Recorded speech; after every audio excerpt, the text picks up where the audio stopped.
Let's start with a quick mental exercise. Imagine your classroom. There's always that one person with their hand shooting up every 5 seconds, confidently answering questions, leading group projects, and casually monopolizing discussions like they're auditioning for a lead role in a movie. And then there's someone else sitting quietly, observing, thinking deeply, probably wondering, why is everyone in such a rush to talk? Is this question even worth my time? Fast forward to the weekend.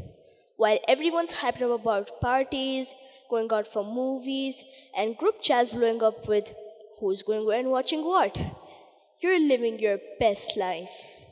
No, not with detox smoothies and face masks. Save those for social media. But you're at your home with your favorite snack, a cozy hoodie, and either reading a book, playing a video game, or watching your favorite TV series. It doesn't mean that you're lonely or sad. It means that you're simply recharging and chilling in your own way and space. Welcome to the life of an introvert. First off, let's bust a big myth. Being an introvert doesn't mean that they're shy, antisocial, or uninterested. It's not that they don't like talking, it's just that they have a word budget. Once it's spent, they're done for the day. Think of them as Wi Fi routers. It only connects to a few devices at a time, but the signal is strong.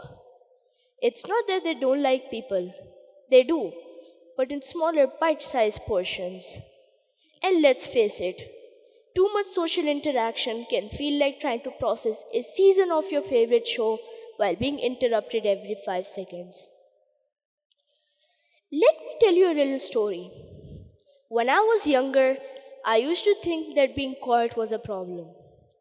I would chatter away with my friends effortlessly, brainstorming out loud in class, while introverts were quietly solving the problems in their heads. Teachers would often ask them, "Why don't you speak up more?" And the moment they were ready to speak, the teacher would say, "Okay, move on to the next question." Yeah, I know. That's tragic. So, here's the thing.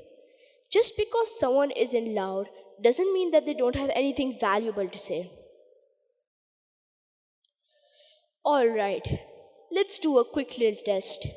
Don't worry, it's all in your head. No need to raise your hand. Let's see if you might be an introvert. Have you ever celebrated when plans got cancelled? Have you ever rehearsed what to say before answering? Have you ever thought of doing a group project alone?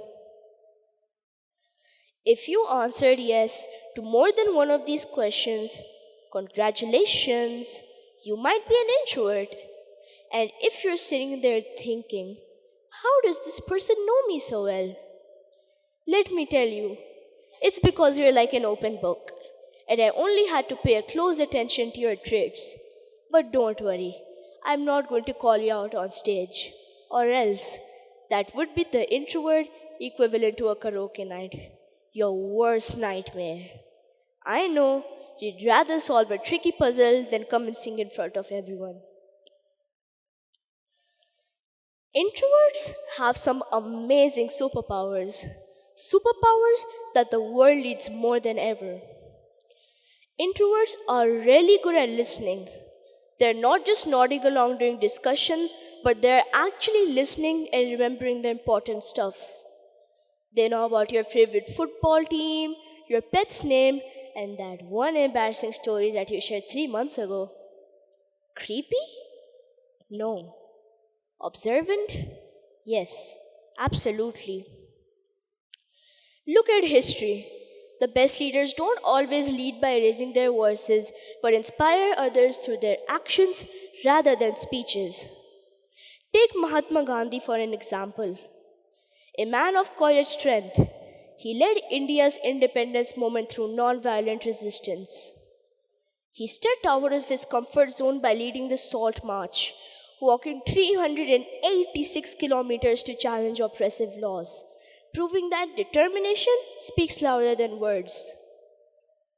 Other than the best leaders, some of the most influential and creative minds throughout history were introverts. J.K. Rowling, before bringing Harry Potter to life, was a quiet, struggling writer who spent hours daydreaming.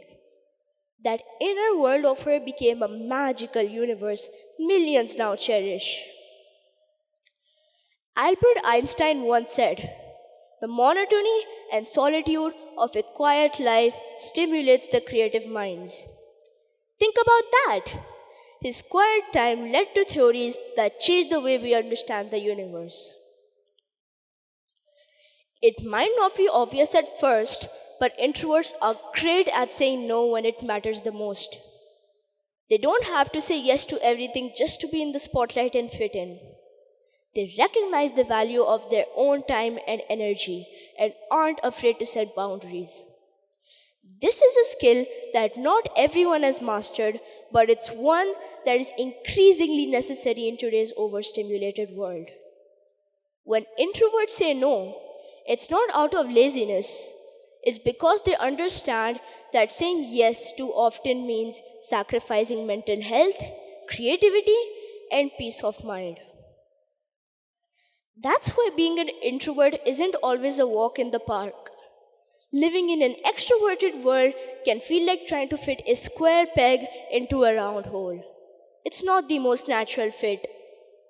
The world seems designed for loud, bubbly extroverts, and socializing for too long? That's like being stuck in a never ending group project. You didn't agree to it, but somehow you're still there. The reality is that both extroverts and introverts bring powerful qualities to the table.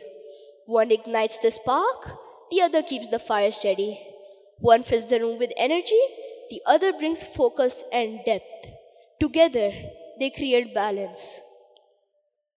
So, to everyone out there, don't mistake silence for weakness. The person whom you overlook the most because they're quiet might be the one with the answer you have been searching for. Introverts don't demand attention, but when given space, their brilliance shines in ways that might surprise you. To all the introverts, the next time someone says, "You are so quiet," you can just smile and say, "Yeah, I know, because I'm busy being awesome in my own way." Let's celebrate the magic that happens when both voices come together, because the best music isn't just drums or flutes. It's the harmony between them that makes the song unforgettable. Thank you.